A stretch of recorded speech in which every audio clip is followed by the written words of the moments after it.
اب یہ ہے کہ اگر یہ گانٹ پتہ چل گئی تو میرا کہنے کا مقصد جو تھا کہ یہ اگر ارلی ڈیٹیکٹ ہو جائے یعنی شروع میں ڈیٹیکٹ ہو جائے جب اس کا سائز چھوٹا ہے لیس دین 2 سینٹی میٹر ہے 1 سینٹی میٹر ہے تو صرف ہم گانٹ نکال کے اس کے مختلف جراحی سے اس کو پہلے بائپسی سے ٹیسٹ کریں گے. بائپسی بھی کئی قسم کی ہوتی ہے, FNAC ہوتی ہے سوئی والی یا 2 کٹ بائپسی یا نکال کے.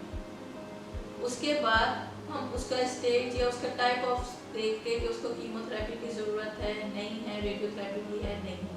عام طور پہ بہت چھوٹی گاڑیوں کو اس کی نہیں ہوتی, ارلی ڈیٹیکشن ہوتا ہے, چھاتی بھی محفوظ رہتی ہے, چھاتی کو بھی نکالنا نہیں پڑتا اور وہ چیز بالکل صحیح ہو جاتی ہے. بس فالو اپ کی ضرورت ہوتی ہے کہ ہر 6 مہینے سال پہ دکھا لیں. دوسری بات یہ کہ اگر فرض کریں تھوڑا بڑا سائز ہے تو بھی ہم یہ کر سکتے ہیں. اس سے نہ ڈریں کہ میری چھاتی نکل جائے گی تو میں کیا کروں گی یا سوشلی آکورڈ فیل کریں.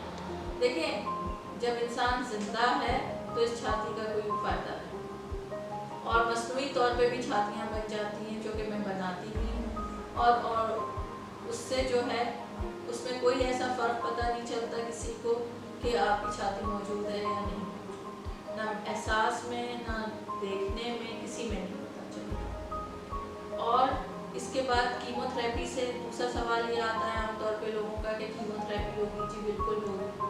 تو کیمو تھراپی سے بھی نہیں ڈرنا چاہیے. بال جھڑ جاتے ہیں, بالکل جھڑتے ہیں, لیکن وہ دوبارہ واپس آ جاتے ہیں. اور اس کے علاوہ ناخون نیلے ہوتے ہیں, سب کچھ باتیں بالکل صحیح ہیں, لیکن اس کا یہ چیزیں صحیح بھی ہو جاتی ہیں, بہتر ہو جاتی ہیں. اور اگر آیا ان میں سے کوئی 1-2% میں نہ بھی صحیح ہو سکے تو اس کا کوئی نقصان نہیں ہے. آپ زندہ ہیں تو اس کے بہت سارے طریقہ کار ہیں, بہت ساری کاسمیٹک سرجریز ہیں یا پروسیجرز ہیں جن سے ان چیزوں کو بہتر بنایا